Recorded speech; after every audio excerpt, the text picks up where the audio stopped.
Okay, let's get it started here. So, as I kind of prefaced in class today, we're going to be spinning around the x-axis for this first one here.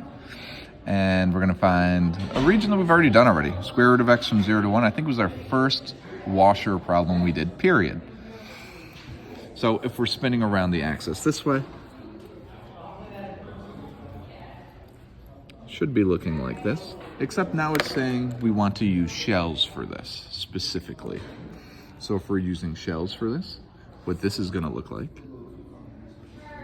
right? Our shells build up this way, kind of like this, right? That's kind of where our shells are at. So since we're spinning around the x-axis, also prefaced in class, we said this is going to be now with respect to y from 0 to 1.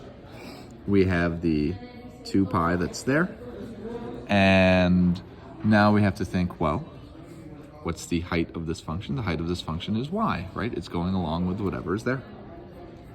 Now we have to, that's like the radius, excuse me. The radius is y. Now we're looking for like the height of the shell, which is this distance here. So we're gonna have to do some subtraction here. We know this is y equals 1, x equals 1, sorry. And then this one, y equals the square root of x, is actually gonna be x equals y squared. So if we're looking for this distance here, it's like the top, which is the right side, minus the bottom. So here, this is going to be a 1 minus y squared. Now we just go through and do our integration.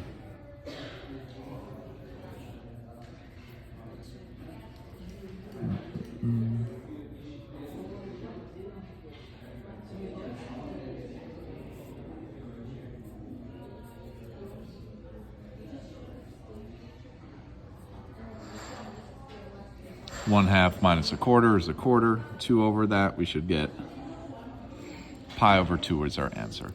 If we're going back to our disk method, right, the disk method was really easy here. It was 0 to 1, pi r squared. The radius, if we had done it that way, was what? The square root of x squared dx.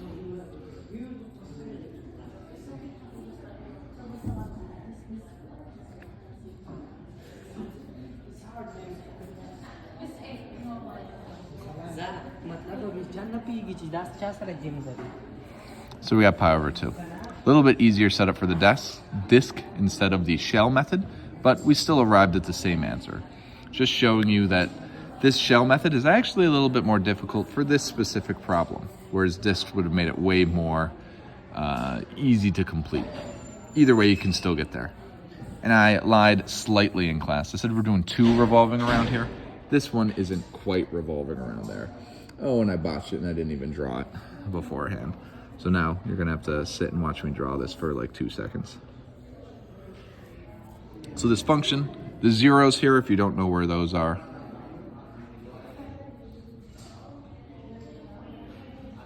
at x equals 0 and x equals 1. So that means if we're drawing this between 0 and 1, that's kind of the shape here. And we want to flip it around the line x equals 2. Let's just say that one's 2.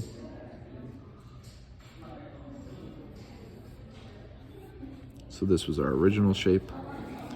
And now we're revolving it around here. But keep in mind, we want to use shells for this one because we're in the shells unit.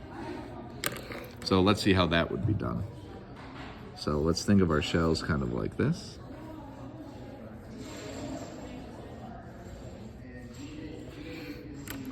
Okay. Let's get all of our setup here. So although we're spinning around the y-axis, or something like parallel to the y-axis in x equals 2, this is still going with respect to x, so our bound should be 0 to 1. 2 pi. Our radius of this circle now is a little different. The radius we kept having being x. But think, our radius here initially is 2, isn't it? Right from there to there, it's a distance of 2. Then as we slide up, The radius is 1, kind of as we're integrating along this curve. So really our radius here, since we're spinning around 2, would be 2 minus x. That's our radius value. Our height value here, still super easy. Our height value is just the function itself.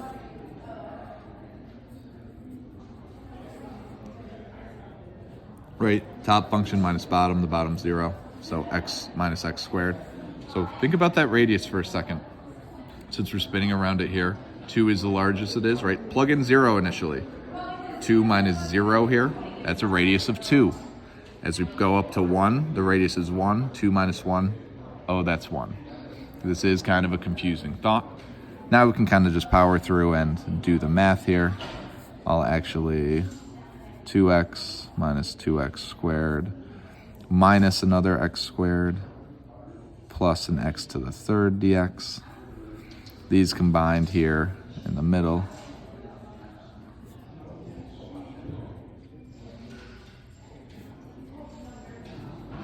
And I think that's good. Just double checking. Yep. Now we just integrate, plug things in, and we're gonna be golden here. X squared minus x to the third plus 1/4 x to the fourth. We're from 0 to 1. 1 minus 1 plus a fourth times 2 pi. Wow, today was just the day of pi over 2. I didn't even realize all that.